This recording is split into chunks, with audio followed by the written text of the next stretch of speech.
Hi everyone, welcome to AMC Movie Talk for movie fans. I'm your host, Clark Wolf, and this is our daily show bringing you the latest in movie news with insight into what it all means. Joining me, as always, is AMC Movie News Editor-in-Chief, John Campea. John, good morning. Good morning. Greetings and salutations, everybody, on this fine and beautiful day.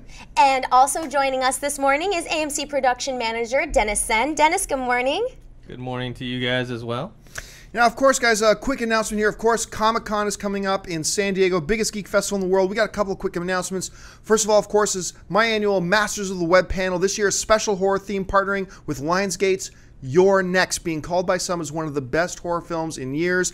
Check out the description of the video below for a link to get more information on that event. We hope to see you there. But also on the Thursday night of Comic-Con at 7 p.m. in the Omni Hotel, we're having an AMC Movie Talk meet and greet. You can come on down and meet all of us. The whole AMC movie crew is going to be there, so make sure you're there too. Once again, more information on this down in the description of this video. Make sure you check it out, and we hope to meet you there. Okay. The Hunger Games Catching Fire opens in AMC theaters everywhere on November 22nd with the final two films in the Hunger Games series, Mockingjay Part 1 and Mockingjay Part 2, coming in 2014 and 2015, respectively. The one major character still to be cast is that of District 13 President Alma Coin, but it looks like Lionsgate may have found its actress. According to reports, Julianne Moore is currently in negotiations for the role. Moore appears in four films in 2013, including Seventh Son, Carrie, The English Teacher, and Don John. John, what do you think of Julianne Moore as President Coin? Would not have been my first pick, simply because, you know, having read the last couple of books in the Hunger Games series, I envisioned President Coin about 20 years older than Julianne Moore. That being said, one of the best actresses on the planet. Absolutely. Yeah. Look, I say this all the time. It is never a mistake to recruit talent. Maybe, you know, you want to get a fit. And I still don't know that I envision somebody Julianne Moore's young age as a President Coin, but still, she is so good. A four-time acting Oscar nominee, including she is one of the very few actresses in the world who's been nominated for 2 Academy Awards in the same year. In 2002, she was nominated for Best Supporting Actress for The Hours that she did with Meryl Streep and Nicole Kidman, and she was also nominated for Best Actress in her film Far From Heaven in the same year. Hardly ever happens. So I think if you're a Hunger Games fan, you're probably thinking the way I did. Didn't really see her as the match for that. But at the same time, you should be thrilled. If they sign her and this comes to pass, you got to be thrilled with this kind of talent. Dennis, what do you think?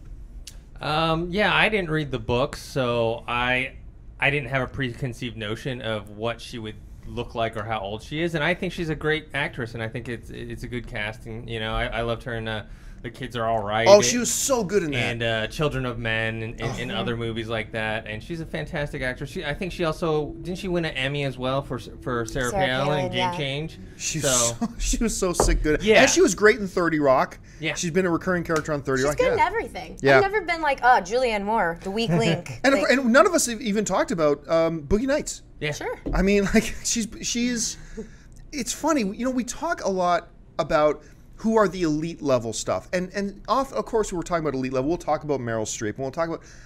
The name Julianne Moore doesn't come up in those conversations, and I don't know why. It really should. Even when I'm having those conversations with people, I don't bring that name up. But we really should. I think when her career is done, we're going to look back on her. And she's still got 15, 20 good years of acting in her. When she's done, I think we're going to look back at her as one of the all-time greats. I really do. If you enjoyed Leonardo DiCaprio and Jamie Foxx together in Django Unchained, then you'll love this. It's being reported that the pair will reteam for Warner Brothers Pictures' Mean Business on North Ganson Street. The story is described as follows. DiCaprio is a hardened detective who, after being told by a man that his beautiful wife is missing, tells him that she is a hooker who obviously made off with his money. After the man commits a desperate, tragic act to right in the squad room, the disgraced detective is sent to a hellhole Rust Belt town called Victory, Missouri, where violent crime is skyrocketing. Partnered with an equally badass detective who was demoted for publicly brutalizing a suspect, played by Fox, the new partners get to do some real work. Police officers start showing up dead execution style, and the cops think it might be open season on Victory's police department. John, does Mean Business sound any good to you? Sounds fantastic to me. Look, let's set the cast aside for a second. Just the description of the film to me sounds like a lot of fun, and like it could have some depth to it as well. This sounds like it's really cool. add Leonardo DiCaprio and Jamie Foxx to that? Damn right. Now, listen, oddly enough, I did a radio interview this morning. We were talking about Jamie Foxx, and I said, you know, we are still in that mindset, inexplicably so, and I include me, I am guilty of this too, that when we see Jamie Foxx be really good in a movie, we are still in the mindset that, wow, that was surprising. He was really, really great in that. We have not yet come to expect greatness out of Jamie Foxx, but I'm telling you, we are damn close to, you know, crossing that line. Because really, look back, Jamie Foxx, a lot of people think of Jamie Foxx and they think, oh, one-trick pony with Ray. He was a one-trick pony. No, he wasn't.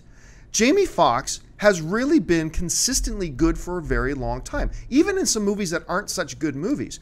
His performances in movies like Any Given Sunday, Collateral that he did with Tom Cruise, The Kingdom, Law-Abiding Citizen that he did with Gerard Butler, obviously Django Unchained, and others. There are a lot more. Just recently, he has consistently delivered great performances. And I know it was a small role, but him playing, get ready to hit the beat button, Dennis, Mother Jones playing, you don't have to beat this one, Mother Effer Jones in Horrible Bosses. It was a small role, but he was hilarious. He can do comedy, he can do dramatic, he can do intense. I mean, he's just coming a winning guy in Hollywood for me. And as Leonardo DiCaprio paired up with him, winning combination. Dennis, what do you think? Yeah, I like the synopsis for this, but even more than the synopsis, I love the cast. You know, I love Leonardo DiCaprio, and Jamie Foxx is great too. You know. Django Unchained, he was great. Collateral, he's great. Obviously, Ray. Any Given Sunday is kind of the movie that when he first appeared, that I was like, okay, that guy can act. Yeah. You know? I was like, even though the movie, you know, I liked the movie, but it wasn't like an Oscar-winning movie, but I thought, okay, this guy has a lot of potential. I think a lot of people can't get past the fact that he played Wanda in In Living Color. Do you remember that sketch? Like, that's a far, you know, he's traveled far from there, you know, but yeah, I think it sounds great in it. I'm just waiting to see who the director's going to be. Yeah, that's what I'm curious and then, about. You know, hopefully it's not someone that, you know, but I don't think someone of Leonardo DiCaprio and Jamie Foxx's caliber is going to do a movie with just like some nobody. Steven Soderbergh comes out of retirement. Yeah, again. Again. Plus, I think you hit the nail on the head, John. The reason we don't look at Jamie Foxx and go, oh, expect greatness is because he's great in everything, but a lot of the movies he does are not necessarily great not movies. So great. Yeah. All right, folks, well, listen, we've come to that part of the show for buy or sell. Here's how this works. In front of her, Clark has a number of other issues in the world of movie news that she's going to run through. Dennis and I are simply going to say whether we buy it or sell it. So, Clark, what do we got? Although the project has no cast yet, the upcoming film 50 Shades of Grey has set its release date. The movie will hit AMC theaters on August 1st, 2014, and will be directed by Sam Taylor Johnson, who happens to be married to kick-ass himself, Aaron Taylor Johnson. John, buy or sell the August 1st release date for 50 Shades of Grey? I sell. This is 1 year away, which is not too rushed a thing. You can do a feature film in a year, but as far as I know, the script isn't finished yet. They don't have a cast announced. They do have a director who I believe was the wrong director to get, but we'll give her a shot, see how it turns out. So overall, I got to give this a sell. Dennis, what do you think? I'm gonna sell it, but then again, I'd probably sell it on any day. They could release it whenever and whenever on of the Christmas year. Day, Yeah, 2014. to me, it's like, you know, porn for women. So. No. And the biggest elephant in the room on this release date, this date that they have chosen, is the same day that Marvel's Guardians of the Galaxy comes out. Ooh. And I just don't know why. I don't think Guardians of the Galaxy is going to be a $500 million movie. I don't think it's a good idea to open against a Marvel film right now. The first trailer for the upcoming Sylvester Stallone, Arnold Schwarzenegger prison break film Escape Plan, formerly titled The Tomb, has hit the web. Escape Plan sees Stallone playing Ray Breslin, the world's greatest designer of utterly impregnable high-tech prisons, who has to beat an unbelievable system to escape after being framed for reasons unknown to him. The film also stars Jim Caviezel, Curtis 50 Cent Jackson, and Vinnie Jones, and opens in AMC theaters everywhere on October 18th. John, buy or sell the trailer for Escape Plan? Color me shocked. I buy. I've not been into the idea of this movie. I haven't really liked the description. Saw the trailer. They nailed it. They did exactly right what a movie like this should feel like. And putting a guy like a Vinnie Jones in there, perfect. That's the perfect seasoning to put into a mixture like this. So yeah, for me, I liked the trailer. Had a great 80s action feel to it. I think Stallone and Arnold come off age appropriate in it and yet still badass. I don't know how you could have done this trailer any better. Color me shocked. For me, it's a buy. Dennis? Yeah, I buy it as well. I like that 80s/90s action movie feel to it. And I'm a sucker for prison break movies. Yeah. You know? Escape from Alcatraz, Shawshank, even that TV show Prison Break, Break. Yeah. So, yeah, I'll buy it. We've been getting accustomed to various new Autobot car images in recent weeks from Transformers 4 director Michael Bay, but this new Autobot isn't a sexy sports car, it's a sexy big rig truck. Sexy! Sexy big rigs. The image was released yesterday with the following description. The adventure continues to transform with a very different offering from Daimler Trucks North America, the imposing 2014 Argosy cab over truck by Freightliner. John, buy or sell this new truck Autobot image? I buy sexy. Yeah, this is a very cool looking truck, and of course, Transformer purists will say that's how Optimus Prime should have looked, because it's the flat nose truck and all that kind of stuff. But if you remember, if you were a geek like me who never had girls talk to him, I had Transformers pictures. I would buy Transformers in their boxes, cut out their pictures and their power bars. Remember they had the power bar in the back, and I would tape them on my wall in my bedroom, because like I said, no girl ever went in there. So I had like a wall full of these Transformers things. And if you remember when the Ultra Magnus toy came out, all it was the Optimus Prime toy with a different paint job, right? And if you look at that truck in this image, which is it is a sexy looking truck, it looks like the way we kind of envisioned Optimus Prime. I believe they're not saying it, but I think clearly this is going to be Ultra Magnus. They're going to have Ultra Magnus in the movie. I'm stoked for that. I like Ultra Magnus, so yeah, for me it's a buy. Dennis? Despite not really looking forward to this movie, I buy this image, but I have a different theory. Instead of Ultra Magnus, I think it might be Motor Master from the Stunticons. Oh, I thought you were going to say Rodimus Prime for some reason. Okay. No. Motor Master, if you remember, he was from the Stunticons that formed Menasor. He was a dark version of a big rig truck. Right. And so one of my favorite episodes of the original Transformers cartoon was when he and Optimus Prime faced off and fought each other. So. You know that all across the country right now, Dennis, women are listening to our conversation and swooning. Yes. Completely swooning. Of course. Ooh, I declare. Oh, heavens. My. Stunticons. Yes. You better be recycling those plastic water bottles, because it appears that Captain Planet may be on the way. According to reports, Sony Pictures is in final negotiations to pick up the rights to the 1990s series Captain Planet and the Planeteers for a live-action feature adaptation. Captain Planet was the world's first animated environmental series. Is there a second one? I don't know. Teaching kids about serious environmental issues. John, buy or sell a Captain Planet live-action movie? I'm going to go throw this in the street when I'm done with it. No, I gotta sell this. Are you kidding me? Look, don't get me wrong. I love the idea of some responsible entertainment for kids that try to teach them lessons, maybe about on a global scale. And I like the idea of some television programming for that. But giving us a live-action Captain Planet movie, that just will look ridiculous. This sounds like a Saturday Night Live skit. As a matter of fact, most of you probably seen it. Dennis and I were just talking about. Funny or Die did some spoofs on this with Don Cheadle as Captain Planet, who goes crazy with power and starts turning every human being into trees. But but it's ridiculous. This is a ridiculous notion. I think this is absolutely ludicrous. Who knows? Maybe they have a master idea, and we'll give it a chance, obviously. But on the outset, I gotta sell this, Dennis. Yeah, I have to sell it as well. As a live action film, it just sounds ridiculous. The costume, I'm assuming, is going to look ridiculous. He had a mullet, you guys. Yeah, Do we not? A green mullet. Green mullet. Yeah, so I wish if they had done it that it would have been a cartoon just like the TV series. And I like the message, but live action is just going to look so bad. Yeah, so I can't. What do they have in mind? I have no idea. Maybe now we'll get our Carmen Sandiego movie. Maybe. We'll see. The writing and directing team behind Cloudy with a Chance of Meatballs and 21 Jump Street, filmmakers Phil Lord and Chris Miller, have been green-lighted by Sony Studios to produce their new film, The Reunion. Nothing is known about the film at this point other than it revolves around a high school reunion. John, buy or sell Lord and Miller's The Reunion? Their next movie could be called The Vasectomy, and I would still be on board. I really loved Cloudy with a Chance of Meatballs. Like I almost put it in that Pixar level. I thought it was just so surprisingly charming, delightful. And 21 Jump Street was obviously so awesome. Knocked out. That was a movie I preached for a year was going to suck.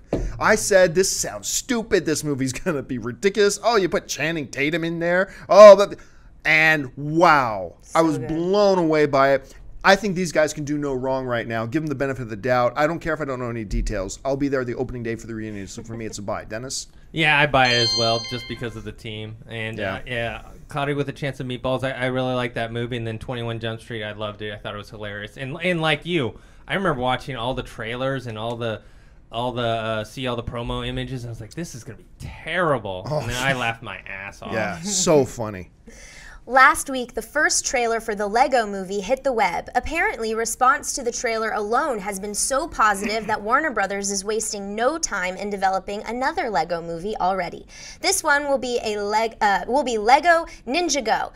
Although there is a Cartoon Network series of the same name, it's being reported that the movie will be a different story and go in a completely different direction. John, buy or sell WB moving forward with Ninjago? Buy.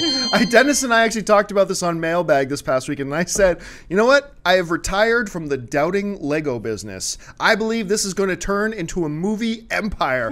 And when is the last time we heard of, based on the positive response to the first trailer, we're going to greenlight a sequel? Never heard anything like that. It actually is probably pretty ridiculous to do that. But still, this could be fun. I cannot wait to see the Lego movie. So I'm kind of happy to hear that they're going to do a second one already. So I buy. Dennis? I buy it, but only if Vanilla Ice comes to sing the theme song. Go Ninja Go. Go Ninja Go. Yeah. Go Ninja Go, Ninja Go. I remember. Man of Steel director Zack Snyder was interviewed recently about his upcoming Man of Steel 2 project and what direction the new film may go. Snyder didn't give many details, but did point out that topping the first film would be difficult, stating, "We almost destroyed the world in the last one. Now what? Now what?" He also seemed to confirm Justice League is on everyone's mind over at WB, stating, "I really wanted to expand the DC universe, and I really wanted to make sure in Superman's world that all that is a possibility." John, buy or sell Snyder's comments? I'm gonna buy it because he's right. I mean, when you watch that epic ending battle with General Zod and everything that's going on, how do you top that? I mean, the only thing I can think of is Doomsday. That's the only thing. You bring Doomsday in there, maybe controlled by a Lex Luthor, you got me at hello. And I'll be there. So maybe that's the way they're going. But the more important thing here is that he is confirming that, yeah, we over at Warner Brothers are always thinking Justice League, because I was thinking in making making Man of Steel, that about the expanded DC universe. So he wanted to make sure his world was set in such a way that you could bring in other DC characters. So that shows me that they did have some foresight and that they are thinking about this over Warner Brothers. Now if they can only execute a plan, we'd all be happy. Dennis, what do you think? Yeah, I buy it, and maybe he's hinting that maybe he's gonna take over the reins for Justice League. Maybe. Yeah, and as far as a villain, Doomsday or Darkseid would be a great fit for something like bigger. Yeah, Darkseid feels like a Justice League villain to me. Yeah. Whereas Doomsday is really more of a Superman Doomsday mano a mano kind of thing. Yeah. That could be interesting. Although there is still no completed script, no director, and obviously no cast, Paramount Pictures and their partners have announced an official, that's not funny, release date for the upcoming Terminator film. The studio has set June 26, 2015 for the film to hit AMC theaters everywhere. John, buy or sell the release date for the new Terminator? It's difficult to have any kind of opinion on this when I still have no idea what direction they're going with this. That's ridiculous. Is this Terminator 5? Is this rebooting Terminator? Is this like a complete reimagining of the Terminator mythology? It's difficult to know. Now, this is still 2 years away. Plenty of time. This isn't like 50 Shades of Grey, which is 1 year from now and they still don't have a cast or a completed script. This is 2 years, plenty of time, no problem. But I just don't know how to feel about this yet, because I don't even know what direction they're going as. And it's fine. It's 2 years away. I don't need to know right now. So, bye? Dennis, what do you think?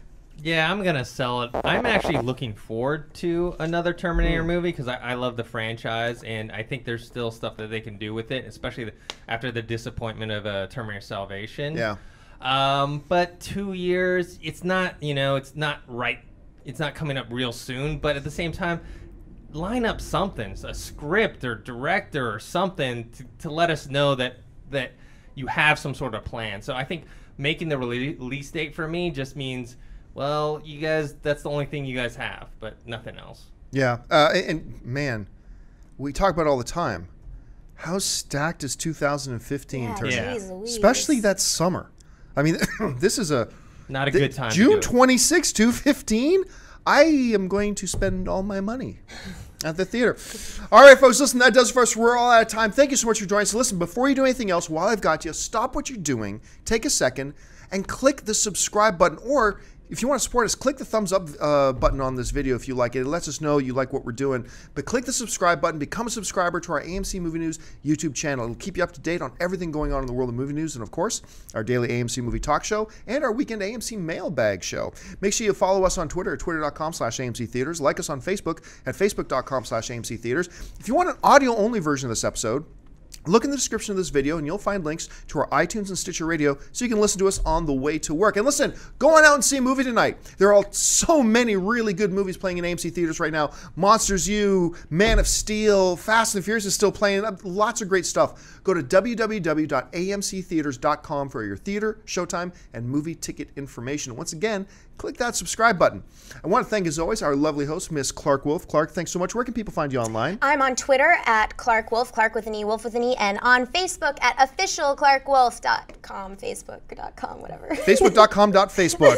The one and the only, the guy who makes everything run around here, Mr. Dennis Zen. Dennis, where can people find you online? You can find me on Twitter at ThinkHero. You can find me on Facebook on my name. And then don't forget also White House Down and The Heat open today. Yeah. Oh, yes, today. They're in theater today. I'm going to watch that after work today. Oh, nice. I might go with you. And me, I'm John Campea. Find me on Twitter or Facebook or wherever you'd like to. So listen, once again, thanks so much for joining us. And listen, guys, the most important part of the show, obviously, is not what we have to say. It's what you have to say. Make sure you jump on down to the comments section, agree or disagree on any or all the topics we discuss here today. It's all about being a film fan and having movie conversations with each other.